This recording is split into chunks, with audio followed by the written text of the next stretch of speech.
द्विवेदी जी फरीदाबाद से। राधे राधे महाराज जी। महाराज जी, मेरा प्रश्न कर्ज के संबंध में है। आपके श्रीमुख से सुना है था कि अगर किसी का 1 रुपया भी कर्ज हो जाए तो दोबारा जन्म लेना पड़ेगा। तो महाराज जी, इसी चीज पर सुनकर मैं बहुत परेशान हो गया था। 1-2 रुपए तो इधर उधर हो ही जाते हैं महाराज जी। महाराज जी, अनजाने में अगर कर्ज हो जाए, अनजाने की बात नहीं, लेकिन जानकर हम बेईमानी ना करें किसी की। अनजाने में ऐसे तो कोई बात नहीं है, लेकिन जानकर हमने किसी से 500 रुपया लिया है या 500 रुपये की चीज ली है, तो मुझे अपने जीवन में चाहिए कि बहुत जल्दी निपटा दें, हम उसका कर्जा ना लें। बहुत ईमानदारी और धर्म से चलने पर ही हमें भगवत प्राप्ति होती है। तो हम किसी का कर्जा ना लें, वो कोशिश करें जितना हमारे पास पैसा है हम उतनी सामान लें। यदि हम कर्जा लें तो बहुत जल्दी निपटाने की कोशिश करें और उसका कर्जा दे देना चाहिए।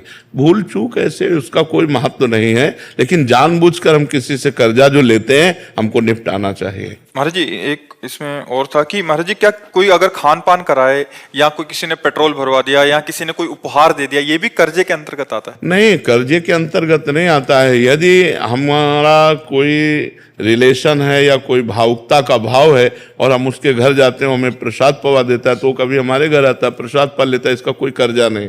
अब हमारी गाड़ी में पेट्रोल क्यों डलवा रहा है, हमें देखना है कि हमसे कोई बुरा आचरण तो नहीं करवाना चाहता है, घूस तो नहीं दे रहा है हमको, हम ऐसे क्यों डलवा लें पेट्रोल? दोस्ती यारी में। हाँ, तो दोस्ती यारी में तो दोस्त है तो फिर डाल देता है, तो हम कभी उसका भी कार्य कर देते, वो बात अलग है। ऐसे नहीं, ऐसे कैसे कोई हमारी जेब में पैसा डाल दे, ऐसे कौन कर रहा है? हाँ, बिना स्वार्थ के नहीं, वैसे बचना चाहिए। ये जो खान पान वस्तुएं हैं सबसे बचना चाहिए। मन से कोई कुछ दे, दान में खिला क्यों ले दान पुण्य क्यों ले? अपनी मेहनत की कमाई का खाएं हम।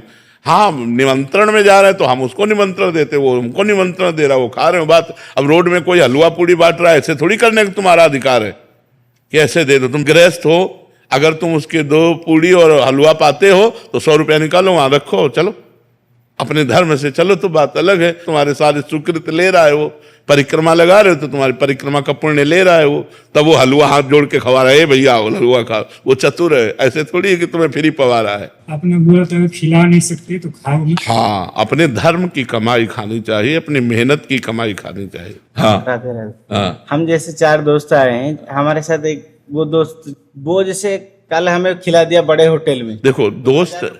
देखो दोस्त की बात अलग है। अगर वो करोड़पति है तो अपने हिसाब से खवाएगा, जब हमारे घर आएगा तो हम बोरा में बिछा करके उसको रोटी दाल पवाएंगे, वो बात अलग है। दोस्त का वो कर्जा नहीं माना जाता है। कर्जा एक अलग चीज होती है। ये खान पान, मान लो वो हमको रबड़ी पवा रहा है, हमारी सामर्थ्य, तो हम चाय पिला रहे तो तुम्हारी चाय उसकी रबड़ी की समानता कर ले गए, क्योंकि आप गरीब आदमी हो, धनी है, और दोनों दोस्त हैं, तो 1000 रुपये का भोजन पवा देता है, हमारे पास पानी है तो हम केवल पानी पिला देते हैं, तो बराबर हो जाएगा। अपने मन से कोई दे दे, हाँ भाई ले जाओ। क्यों ले? ये भी तो होना चाहिए। क्यों ले? हराम का क्यों ले? हराम के खाने की आदत क्यों बनावे?